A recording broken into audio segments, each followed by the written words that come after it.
সুপ্রভাত সুপ্রিয় দর্শক মণ্ডলী, আরমিক্স ব্লগে আপনাদের সুস্বাগত।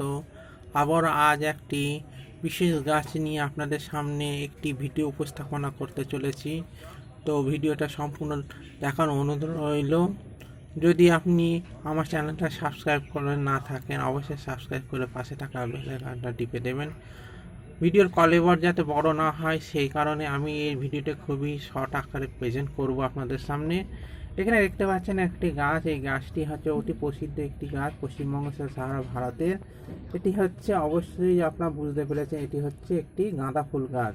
গাঁদা ফুল গাছের পাতা কী কী বৈশিষ্ট্য আছে, কী কী গুণাগুণ আছে সেই সম্বন্ধে আপনাদের বিশদভাবে আলোচনা করব।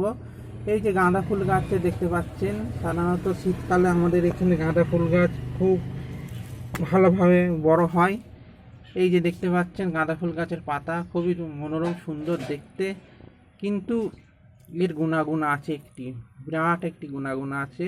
সেই গুণাগুণ সম্বন্ধে আপনারা জানাবো। ভিডিওটি ভালো লাগলে অবশ্যই লাইক আর কমেন্টস করতে ভুলবেন না।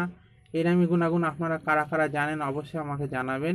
এই যে গাঁদা ফুল দেখছেন, গাঁদা ফুলের পাতাটা আমাদের অ্যান্টিসেপ্টিক এবং রক্ত তঞ্চন ক্রিয়া সম্পূর্ণ করতে এরা সাহায্য করে। কীরকম, যদি ধরুন আপনার হাত বা পা কেটে গেল, ছোট আকারে হাত পা কেটে গেল, এখানে যে রক্ত বেরোচ্ছে এই গাঁদা ফুলের পাতা আপনি কি করবেন, লগড়ে যে জলের মতো রসটা বেরোবে সেই রসটা ওখানে দিয়ে দেবেন বা ঢেলে দেবেন, তাহলে দেখা যাবে কিছুক্ষণের মধ্যে আপনার রক্তটা তঞ্চন বেড়ে যাবে এবং সেখান থেকে রক্ত আর বেরোবে না। এছাড়া এই গাঁদা ফুলের পাতার খুবই সুন্দর একটি গন্ধ আছে বা স্মেল আছে। এই অনেকে এই স্মেলটা পছন্দ করে,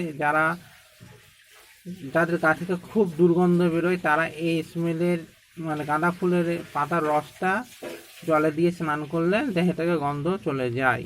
তাছাড়া কি আপনাদের ভিডিওটা ভালো লেগেছে, এর আমি নিত্য নতুন অভিনব ভিডিও পেতে আমার চ্যানেলটাকে সাবস্ক্রাইব করে দিন আর পাশে লেখা বেল আইকনটা অবশ্যই টিপুন। আজকের মতো এইটুকুনি, আবার দেখা হচ্ছে একটি নিত্য নতুন অভিনব ভিডিওতে। তো আজকের মতো বিদায় দিন, ধন্যবাদ।